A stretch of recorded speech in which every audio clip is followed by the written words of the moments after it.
who is your ideal client and send emails out that make sense for that person. So if your ideal client is a stay-at-home mom that is, trying to do whatever it is that you do, like in the margins, it probably doesn't make sense to email her twice a week with this, 5-paragraph, 10-paragraph story. She doesn't have time to read it. Let me tell you something. If you don't have time to write a story, chances are your ideal audience does not have time to read it. Oh, that's a soundbite.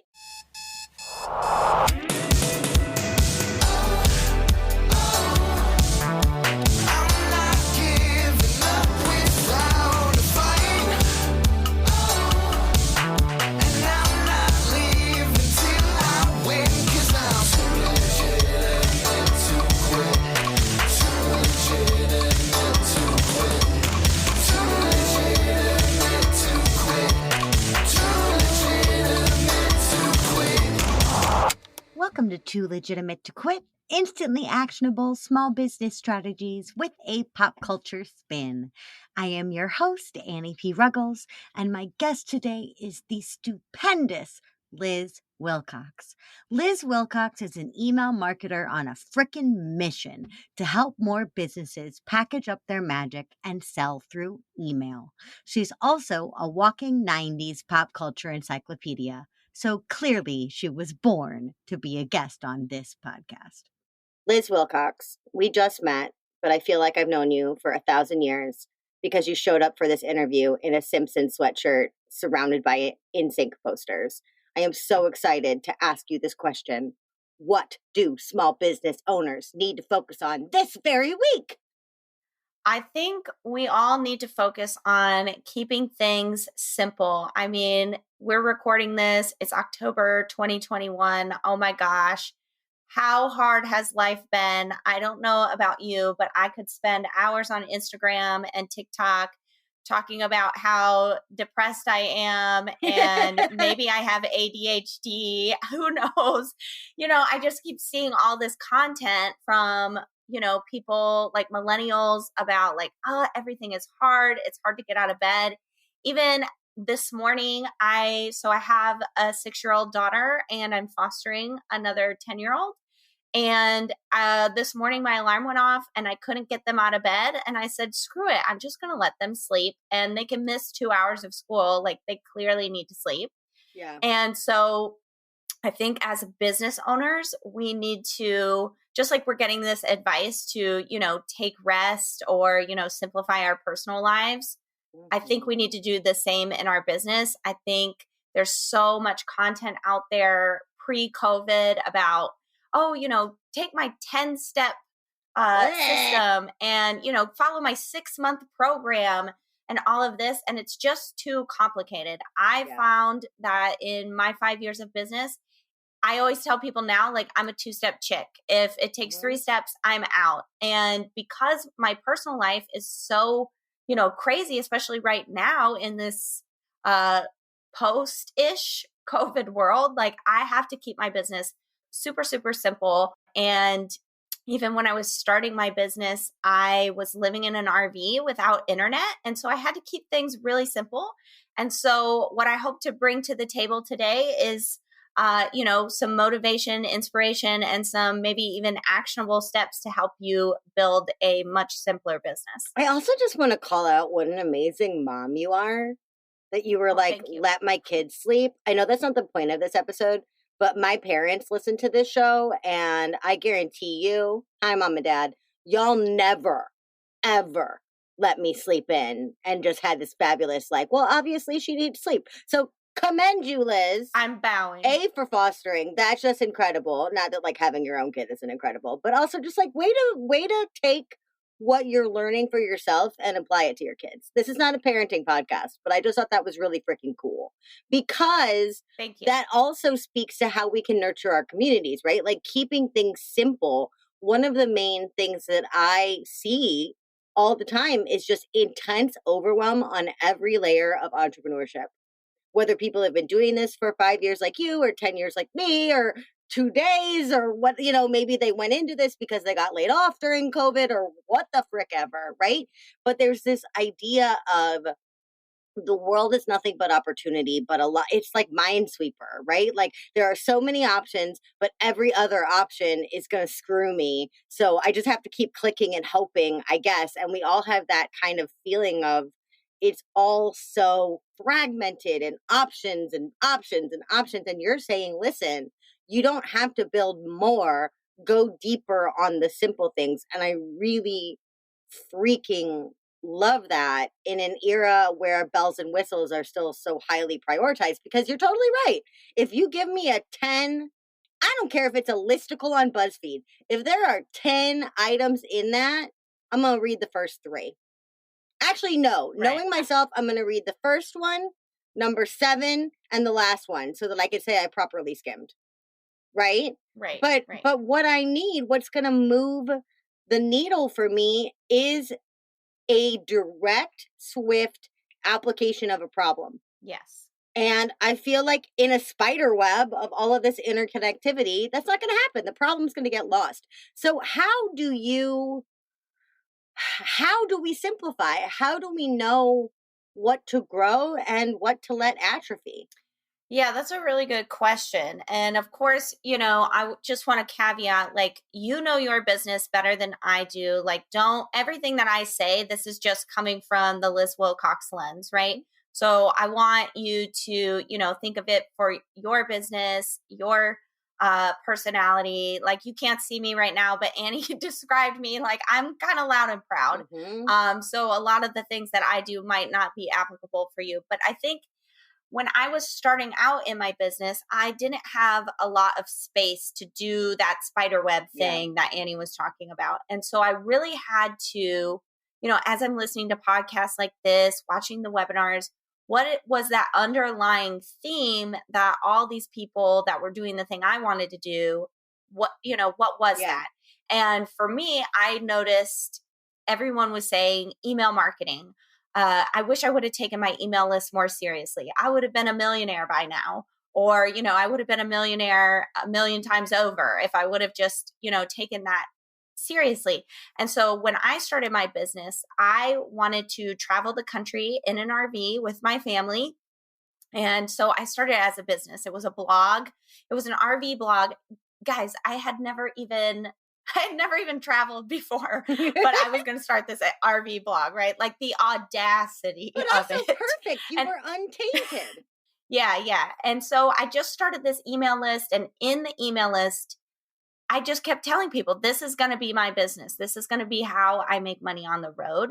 And just calling it out is a way of keeping it simple. Like if you're a service-based business, you've got, no team members, maybe 1 or 2, like whenever you interact with your audience, just calling out like, hey, I'm going to do a launch.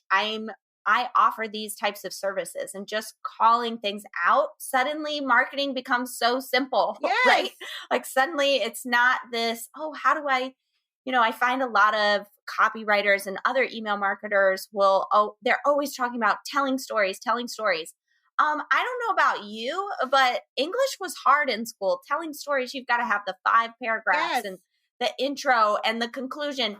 And you better damn well not, introduce anything in the conclusion that you didn't say in that first paragraph and follow up in the middle paragraphs, right? Like that's complicated. So for me, choosing email marketing, I condensed all that storytelling. I was like, what if I just give a personal update? Like picture me, like I'm grabbing my phone and, I get on the phone with Annie. Hey, Annie, what's up? And she says, oh, nothing, just got done recording a podcast episode. What's up with you? And then I go into whatever the hell I want to talk about. That's the personal update. Literally just that one sentence. I just got done recording a podcast. That, for the most part, in your email marketing, unless you're like in a launch, truly selling, you've got to dig into those pain points, is enough to make that personal connection people are always screaming at you about. And so that's how I keep email marketing simple, is like I stop telling stories and I just give personal updates. Like I just pretend I'm, this is a phone conversation. And right at the beginning, I'm just like, hey, personal update. I just did X, Y, and Z. It kind of sucked, but here I am emailing you because that's what I do on Tuesdays. By the way, what I really want to talk about is this new podcast episode that dropped with Annie, Too Legitimate to Quit. Like, check it out. We talk about X, Y, and Z. I just wrote the whole newsletter, right? Like that took me 30 seconds. I always tell people, if it takes you more than 20 minutes to write a newsletter, like you're really overcomplicating it. Oh, I love and hate to hear that because I think I write emails pretty quickly when I write them. But I will tell you in public on my own freaking platform, I will be the first person to tell you I have severely neglected my mailing list for so long and would have been a millionaire if I had done it right person. Hi, I'm Annie P. Ruggles, and I entirely forget that I have a mailing list, even though I paid good money to set it up and have run ads to it and all this other crap. I neglect my list like crazy. And so sitting here hearing you say, if it takes more than 20 minutes, or it can be conversational, or it can be a personal update, it doesn't have to be so performative. That to me sounds very freeing because I wake up every day with the deep-seated knowledge that I'm neglecting my list. Ouch. So for me, I think of email marketing and anything that you want to dedicate your time to as a money-making activity. And for me, I chose email marketing because, I was living in 200 square feet. Yeah. I didn't have a lot of support. I didn't have a lot of money, but damn it, I wanted to make it work. And that seemed to be the highest ROI. You Google it, people say like for every dollar you spend, you should get $40 in return.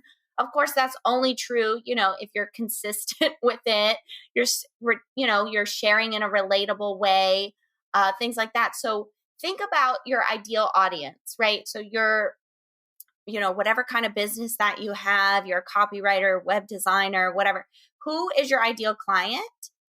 And send emails out that make sense for that person. So if your ideal client is a stay-at-home mom that is, trying to do whatever it is that you do, like in the margins, it probably doesn't make sense to email her twice a week with this, 5-paragraph, 10-paragraph story. She doesn't have time to read it. Let me tell you something. If you don't have time to write a story, chances are your ideal audience does not have time to read it. Oh, that's a soundbite. Y'all, did y'all hear that? If you don't have time to write it, they probably don't have time to read it. Amen. So if you can think of email marketing the same way you think of regular mail, like you go out to your mailbox, you grab your mail, junk.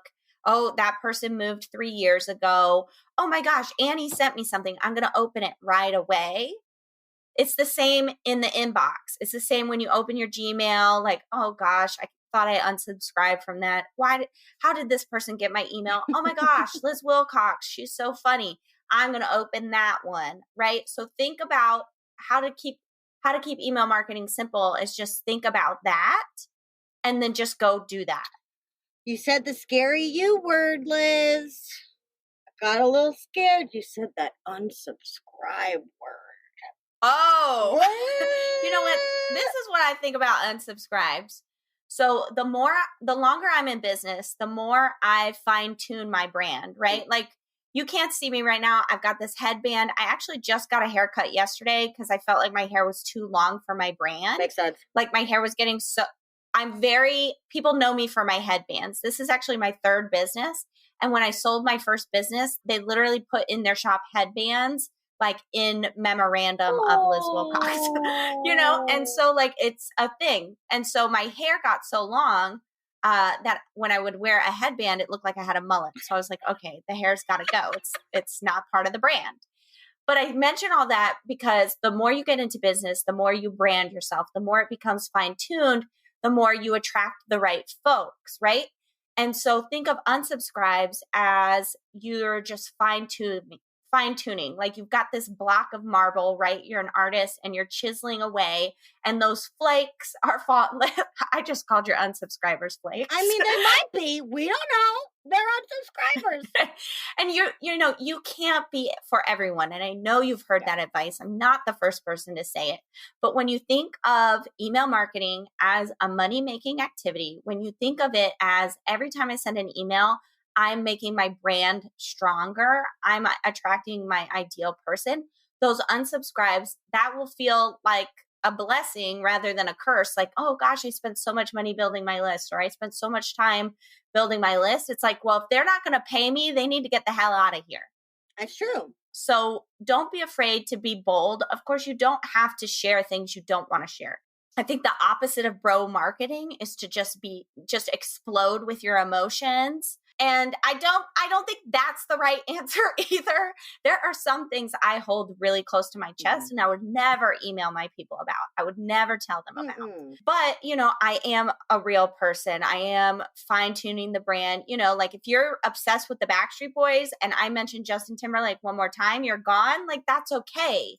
Because I'm not going to change my love for JT just because you like Brian. Or whatever, right? We had a pre-chat about you, Brian Littrell, and Liz and I do not approve. We don't approve. So I hope that makes sense. It does. It totally, totally does.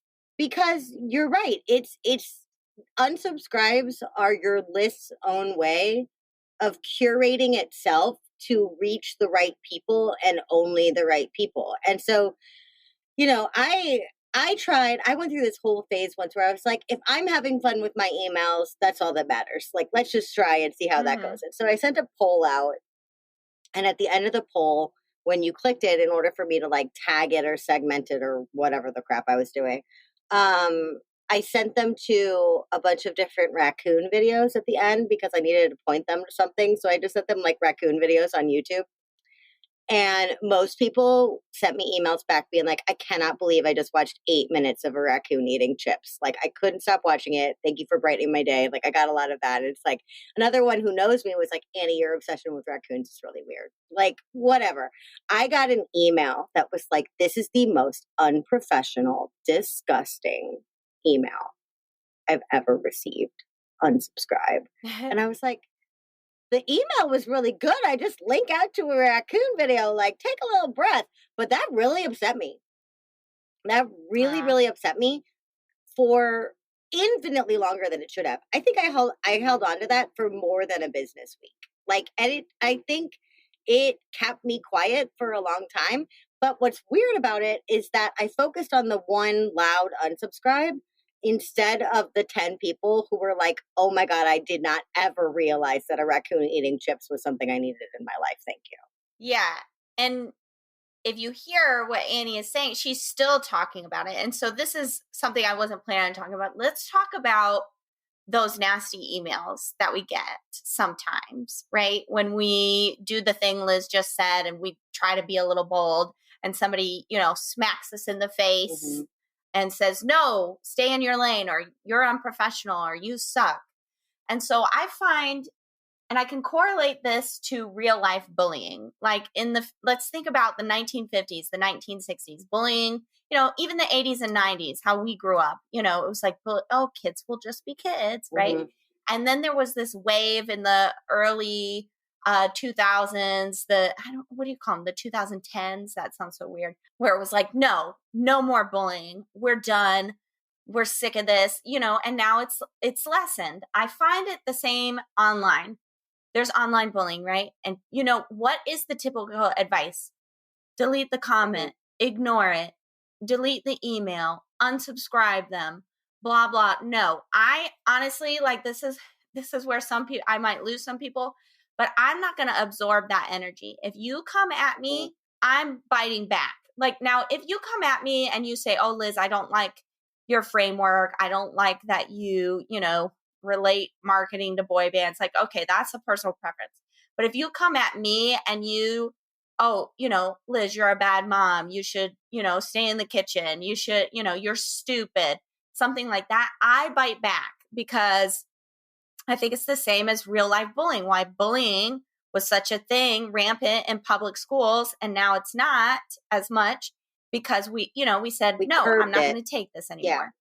And some people will say, don't engage the trolls, don't poke the bear.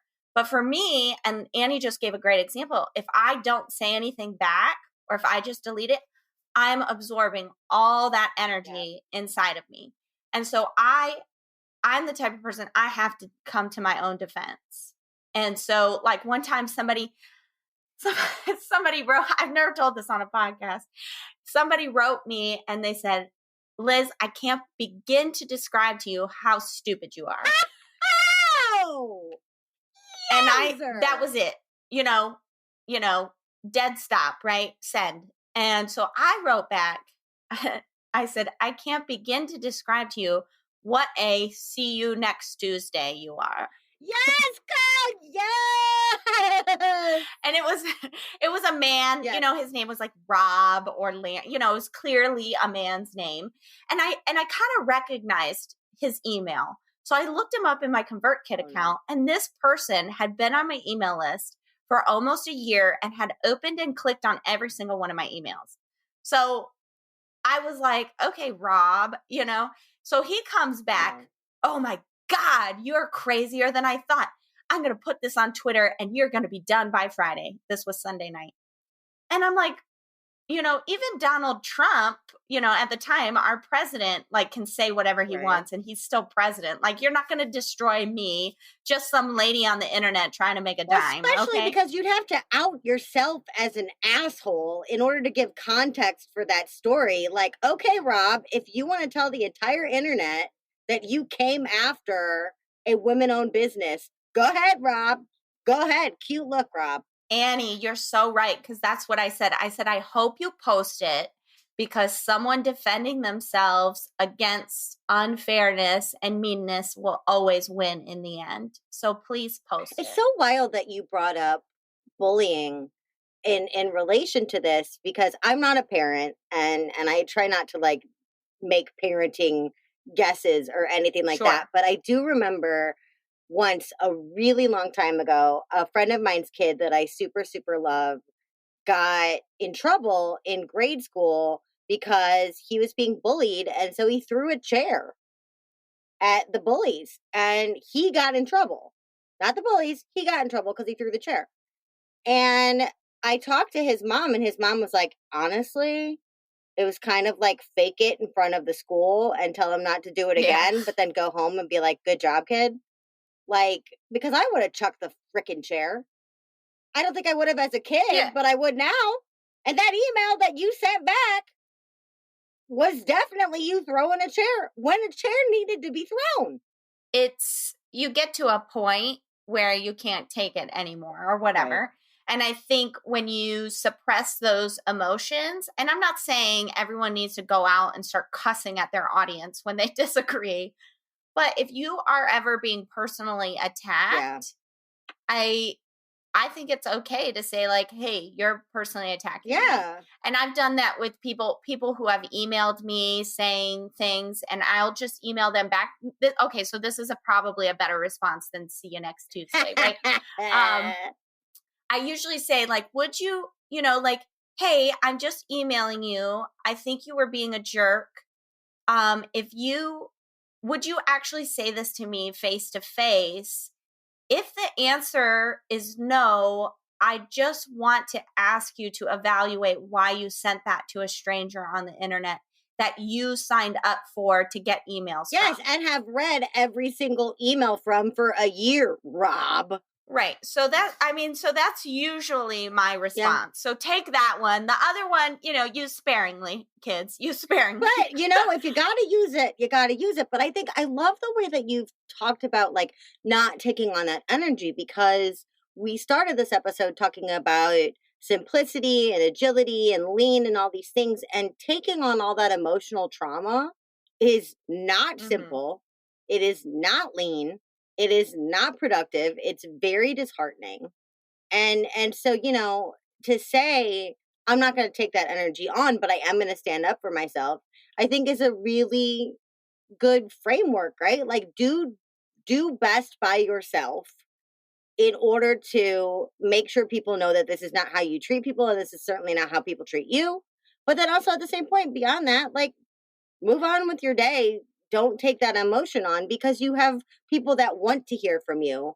So we can't just keep over prioritizing the people that don't. And I see that now.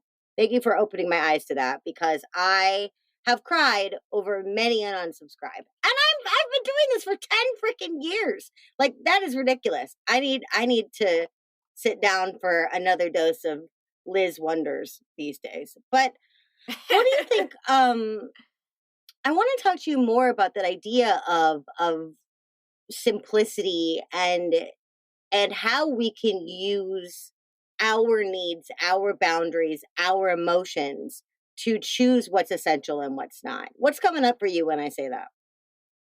So for me, and you can't see this when you're listening, but Annie can, I just pulled up a sticky note, and this is my definition of success. I strive to be an example of what's possible. Oh, That to me is success. And so whenever I go to do anything in my business, I think about my folks. I've got another sticky note here. Email is emotional for your people, Liz. Annie just gave me a great example of, being so upset for a week over an unsubscribe. And I've been doing email for so long. Sometimes I forget that. That's actually something that I was on a live Q&A and it was really busy and I was just, hammering out answers. And someone emailed me after and said, hey, that was a great answer or whatever, but like, it's so upsetting to me. And I had forgotten how emotional it can be. I can really detach myself after so many years. And so it was a good reminder. So whenever I sit down to create something, anything in my business, I think about how is this going to serve my folks, right? And, how can I strive to be an example of what's possible? And I think what people need the most right now is just an example of how simple, fun things can be. And I know, and I'm not talking about that toxic, like, I'll set up a funnel in 4 minutes for you type of easy. No. That's what I call the cult of easy. The cult of easy is the whole like work on a beach, be rich by next Tuesday, work in a minute a day. Like, no, we're not talking about that. Right. I'm not talking about that, but I am talking about simplifying your system, simplifying your offers so that your folks can truly use them. For me, I am on a freaking mission to make sure you know that email marketing can work for you. So when I come at it through that lens, my offers are simple. My marketing is simple. The way that I list build is simple. My list building strategy is just to get on podcasts, okay? Because I know I've got a message, right? And for me, that's not exhausting. If I was trying to run Facebook ads, if I was trying to do X, Y, and Z, that would be exhausting. And then everything is, it's like throwing a rock in a river. It ripples out, right? My offers wouldn't be as good because I'm tired, et cetera, et cetera. And so coming at it from, I want to serve. I know a lot of people identify as like heart-centered entrepreneurs. Like if that is true, then we need to keep our businesses as simple as possible, our offers simple, our pricing simple, so that people can actually get the thing done. So I have a $9 membership. Yay! It's $9. $9, not 99, not 909, 9. It's freaking $9 and you get in and you just get a link to a Google Drive, and every single week I just send you a newsletter. Like if you're feeling overwhelmed by newsletters, I will literally send one. It's not in Kajabi. It's not in Teachable. You don't have to log in because, again, I'm on a mission to make sure you actually can do this and you can see what's possible. That's my definition of success. And so I literally email you once a week, Monday afternoon. Hey, here's that newsletter that you need to write this week. Here's a template. Here's a video walkthrough of how to do it. Bada bing, bada boom. And so many people that are in it at this time, it's 8 months old. I've got about 600 folks. It's incredible. They're like, thank you. I've never been able to figure out email marketing. It's always seemed really complicated. You make it simple. Like this is crazy. And so think about when you've got whatever your digital product is or whatever you think it might be if you're still creating one, or even your offers. how can I actually deliver on what I'm promising? You know, Yeah. if you're promising this awesome brand kit, how can you make it not only simple for yourself, but simple for your people? I think going back to Annie's original question, when we just think about our person and what they need, it's so much easier than, well, what should I create? Oh my God. What, or the scope creep of like, well, one person told me that I have to make this whole new branch of my business. And it's like, yo, that's not feedback.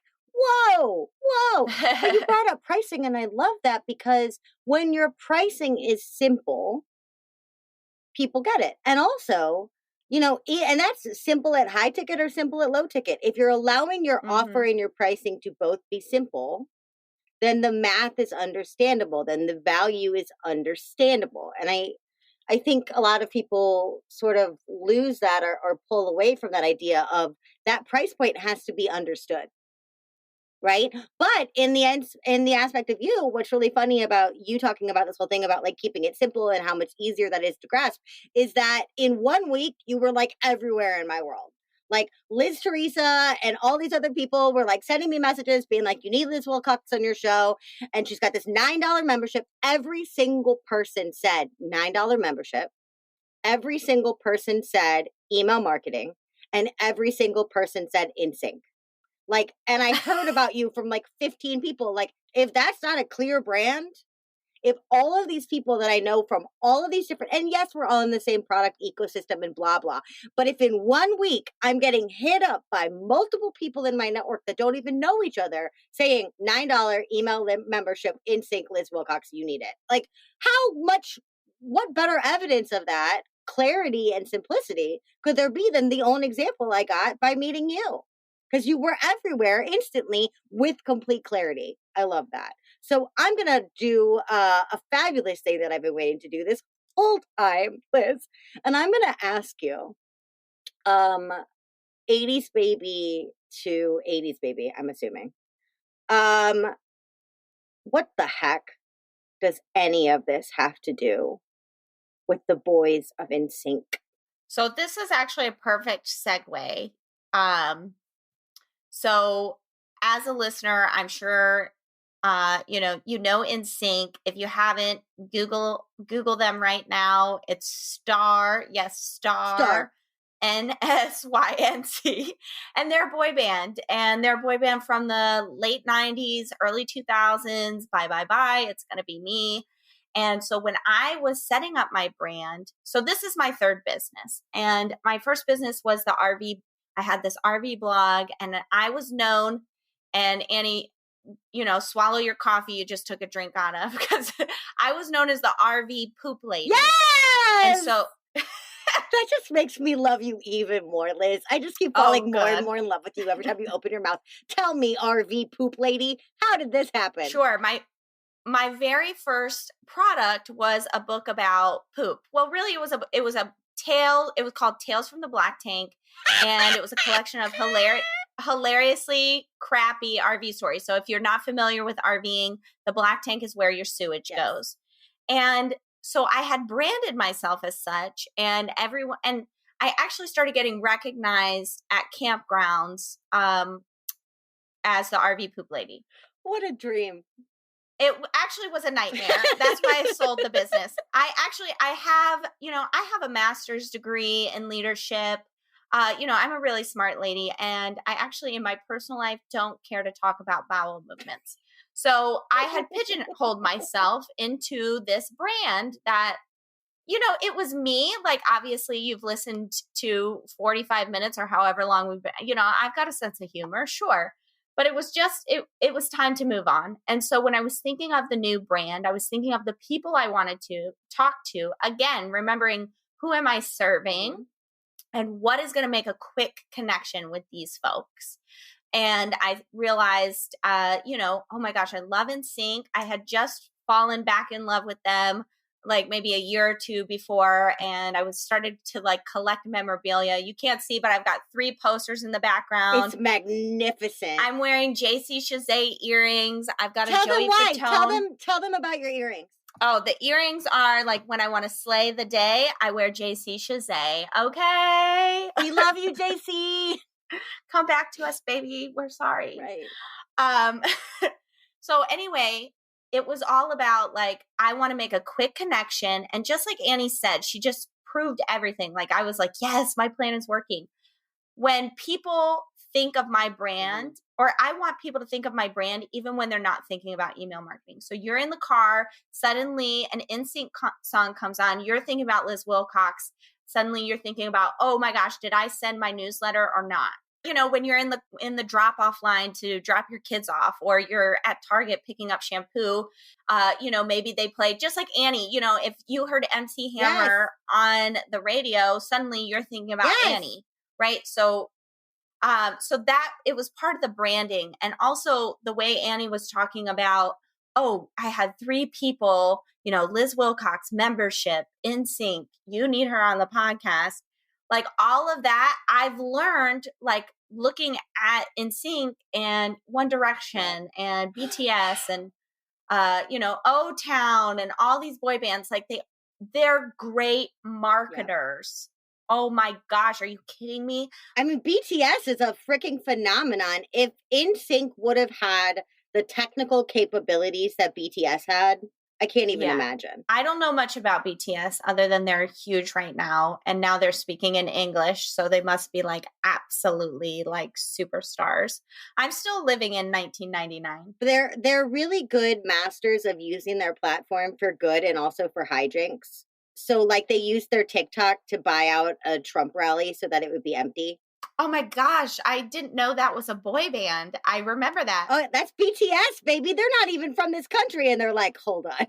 Our people need us to take a stand here, right? But like hold the mic. Hold the mic. But I think about that sometimes, about like these sensations from the 90s, all of them, even like 98 Degrees. Like these sensations from the 90s were such identifiable brands that they have all this lasting power. And that was largely like not pre-internet. We had like AOL and GeoCities at that point, but like it was pretty bare. Smartphone, pre-social media, you know, you would have to go to like literally nsync.com and get on like a forum. Yes. They were total brands. Like, oh my gosh, I remember standing in line at McDonald's for over an hour to get the NSYNC and Britney Spears CD. Like I was obsessed. The same way people, you know, stand in line for sneakers, right? Boy bands, they know their audience, right? They know they're not trying to talk to anybody but teenage girls. Okay. And they've got that right, you know, the right message for the right audience. Their songs are about love, about breakups, about, you know, having a good time on the dance floor, the choreographed moves. That's the right message for the right audience. And so like tying all of this in, you know, I wanted to make sure I had the right message for the right audience. For me, it goes all the way back to telling you, like, stop trying to tell stories. Like, I know my audience feels overwhelmed by email marketing because the only advice out there is to tell stories. And like, sure, that works. Of course, I've told 1 billion stories already in 45 minutes. Like, it's true. And it's fine advice, but it's not very applicable or actionable. Yeah. Yeah. Like I'm coming on the scene. I've got this new message and like, I'm ready to spread it. Right. And so just the same way as, you know, NSYNC, the Backstreet Boys were there. They were both created by Lou Pearlman, but they're like, you know, they separated themselves in a different way.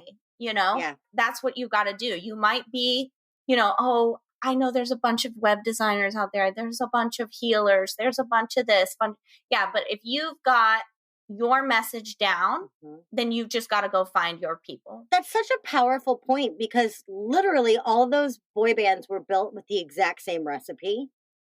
And yet the people that don't care about boy bands are like, I don't know the difference between NSYNC and Backstreet Boys. And then you say that to someone who cares and they're like, you are a flaming moron. Like shots fired. Like then, okay, who sent that email? Rob. Like it's ridiculous. We're like, what? No, they're totally different. But that is the same thing. I love that you drew that conclusion to like, or that connection to, well, there are so many healers out there. There are so many coaches out there. Yeah, NSYNC, Backstreet Boys, 98 Degrees, One Direction, they're all built on the same formula, and they're all ravenously distinct fan bases that will fight each other about how different they are. Like, okay, cool. Differentiation is possible even in a formulaic industry. And I think that that's just crazy powerful. I think, you brought up when they used to trot Brit out. And number one, Brit, love of my life. I'm so glad that you are out from under your horrible piece of shit dad. But I think one thing that they also did is they knew who to partner with that would delight people in their audience. And so, I always remember I think it was the VMAs where NSYNC is there and then Brit comes out and everybody like loses their mind. And then Britney used to do the same thing where like God. Britney would be singing and then like suddenly like Lance would show up and you'd be like, what's happening? And then they'd all be there and you're like, oh my God, it's amazing. It's not just NSYNC, it's Britney, right? Like, and all of this whole thing. And I think we have those people too that we can pull from and collaborate with that also speak to our audience. And that takes some pressure off of us. Yeah. So collabs are definitely something that I got from those early 2000s boy bands and pop. And now hip hop is so good at doing collaborations. Like, I don't know if you've seen the announcement for the Super Bowl this year. It's Eminem, Kendrick Lamar, Dr. Dre, Snoop Dogg, and Mary J. Blige. Okay, Annie, pick up your jaw. I know it's going to be, I never thought they could top the NSYNC, Britney, Aerosmith, but this is going to be the best. So look at pop culture. Like, they do collaborations so well. And if you look at, like, I guess the history of Liz Wilcox, my very first product, I told you, Tales from the Black Tank, I didn't actually create that book. I wrote one chapter and I had 12 other bloggers submit chapters and they got 50% commission of whatever they sold. And it just was under my brand. That's so wild because my first two books were also collaborative projects that I spearheaded. So I'm like, yep, you're speaking my language now. Yeah. And it's just, like, even look at NSYNC. Like, Justin Timberlake obviously went out and started his own thing, but he started in that formula. Like, okay, Chris Kirkpatrick actually was the creator of NSYNC. And he was like, okay, I need this, I'm not a musician, but he was, the tenor. He's like, I need a bass. Yeah, I need like a super falsetto. I need like a sexy Kevin Richardson type. Right. Low.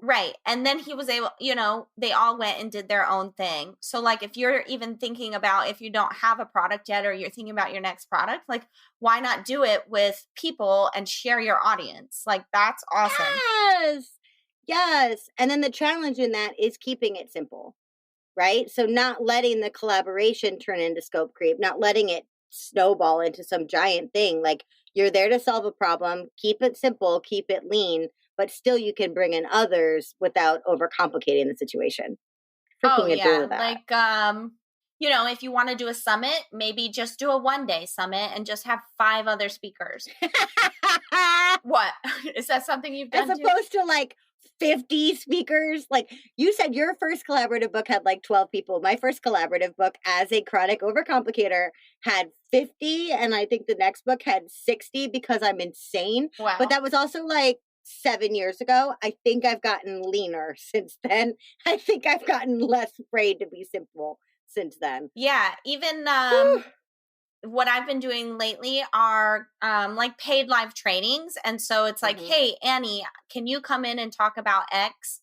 Let's charge $50 and we'll split it 50%, whatever we sell. I'll promote it to my audience. You promote it to your audience. And, if we sell $1,000, you get 500, I get 500, whatever. Right? Again, super simple. Math. Simple math, simple value prop, easy to understand, easy to commit to. Like, keeping that so clear. All right. What haven't I asked you about boy bands that you just need to tell me? Well, Chris Kirkpatrick is my favorite. And the reason why he's my favorite, I'm so glad you asked this. So I love Chris Kirkpatrick because he is, to me, the most inspirational. Like, if you don't remember what he looks like, please Google him. He had braces. He had pineapple dreads. Even now, he just turned 40, or I'm sorry, he just turned 50, like 9 days ago. And happy birthday, Chris. Yeah. But like Justin Timberlake still is not even 40 years old, right? So let me tell you why I love Chris Kirkpatrick, and hopefully you can get some inspiration from this too. So Chris Kirkpatrick started the band, and he grew up pretty poor with a single mom, and he was living in Orlando. He was going to a community college there, but he was going to school with like Howie and, I think there was another person that was in the Backstreet Boys at the time. And he was like, that's what I really want to do. And he kept trying to get a band together for Lou Pearlman, and it kept falling apart, as collaborations sometimes do, Yeah. But he never gave up. And then you see him on stage. Like if you look at their very first videos, like, Joey Fatone is like this, Italian stallion. Yeah. JC Chazé is just like smoking hot. Justin is this little cutie, right? And then you see Chris, who's clearly older than everybody. Well, I guess he didn't look that much older, but he's older. He's older. He looks like he could be in like Nirvana or NSYNC, right? Like he's just this very typical 90s guy. I was going to say, he looks like the 1990s. Yeah, like he's not this younger generation, right? Mm-mm. But for me, what got me was like, he didn't look like he belonged, but he was still out there singing his ass off. He had this voice of an angel. He was busting a move just right alongside JC Chazé and Justin Timberlake.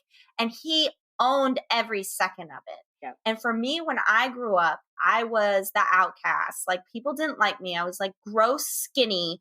I wouldn't speak to anyone. I was listening to like music from the 1970s. I wore bell bottoms, and to see him, with his earrings and his braces and his pineapple dreads next to someone like JC Chazé, who was like clearly the epitome of cool in 1998. Yep. I was like, well, if he can be comfortable being who he is next to all these other like smoking hotties, maybe I can be comfortable doing my thing too. And the more that I learned and so when you think about like yourself and we all get trapped in like that comparison thing where it's like, oh, well, my marketing's not as good as hers.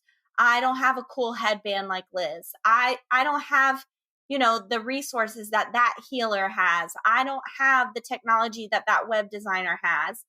But if you can just be who you are, be comfortable standing next to all these other people, like that's when success comes. That's when, you get people like Annie saying like, oh, everyone was telling me about you. I've got to reach out, but at first you've just got to be comfortable with who you are, where you're at, and what you bring to the table. Oh, God, I love that. All right. On that perfect note, I have 2 more quick questions for you. One of them is, you have to have the subject line of your next email be an NSYNC lyric. What is that subject line? I want you back. Oh! And I would send it to people that aren't opening my emails. Yes. Or it's going to be me, parentheses, for your email marketing needs, something like that. I love I Want You Back. I like it as like the re-engagement segmentation opt-in. Like, how often do you want to hear from me? I love that. I love that. Well, clearly you have dropped so much brilliance, so much uniqueness, so much truth for us today, Liz, and I'm so grateful. I know that our team wants to learn from you, wants to learn more about you, and has got to hear about that $9 membership. So, Liz, how do our listeners get into your world? Sure. So obviously I'm an email marketer. I want you to join my email list. If you go to lizwilcox.com, the first thing you'll notice is the Saved by the Bell theme. So you're welcome. Yes!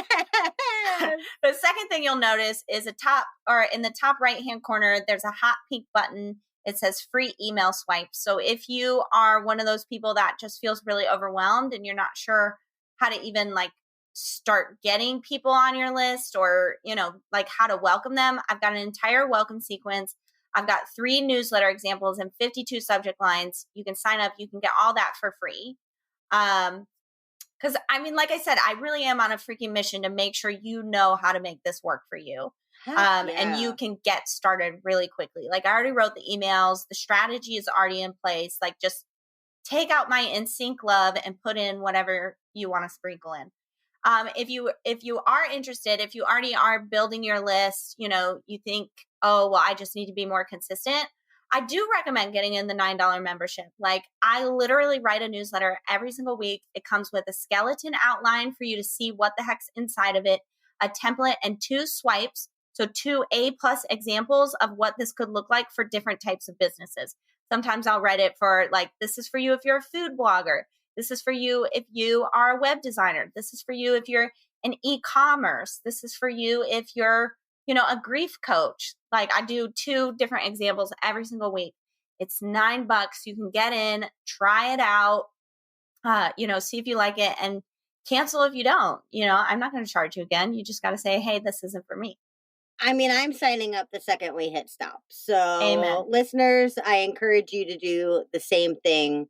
Let's figure out this email thing together under Liz's perfect care.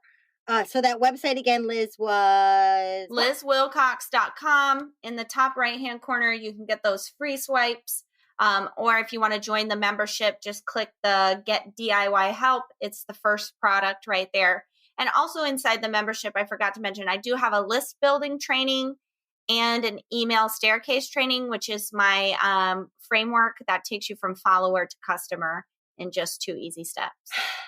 I am the perfect age to be lucky enough to have gone to a bunch of like pavilion and arena shows of InSync. And let me tell you today, Liz, interviewing you has been a joy on that level. Thank you so much for bringing your brain to my show today and those fabulous JC earrings. I loved having you here. Thank you so much, Annie. I can't wait to see what you and everybody does with email marketing. Yay! Everybody, I will be back in just a second with my final thoughts and your homework for the week. Spoiler, there's going to be email.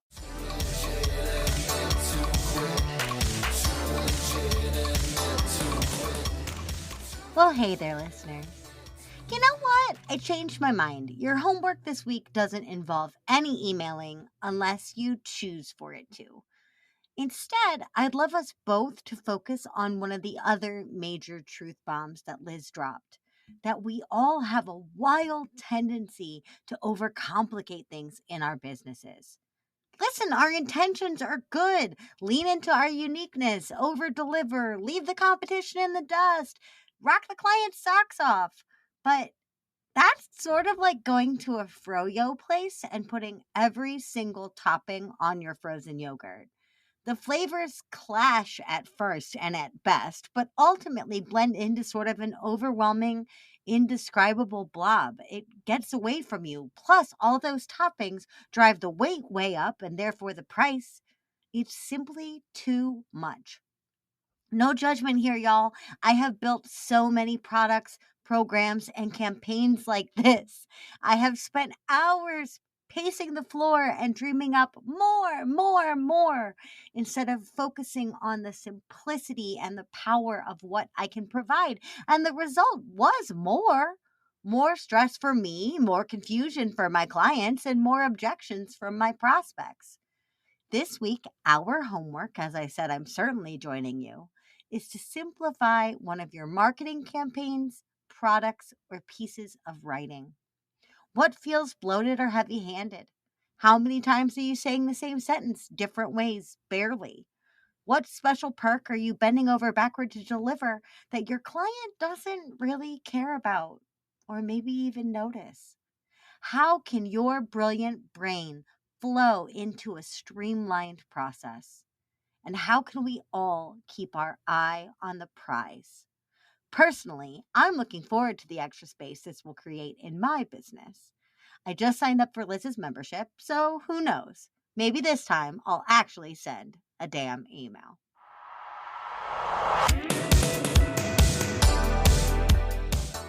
Hey, thanks for listening.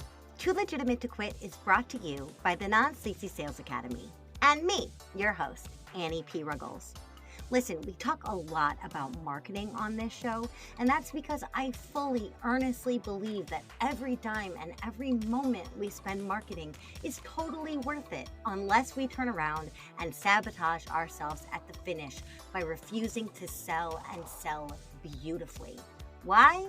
A lot of us have a misconception of what selling actually requires of us or who it needs us to be.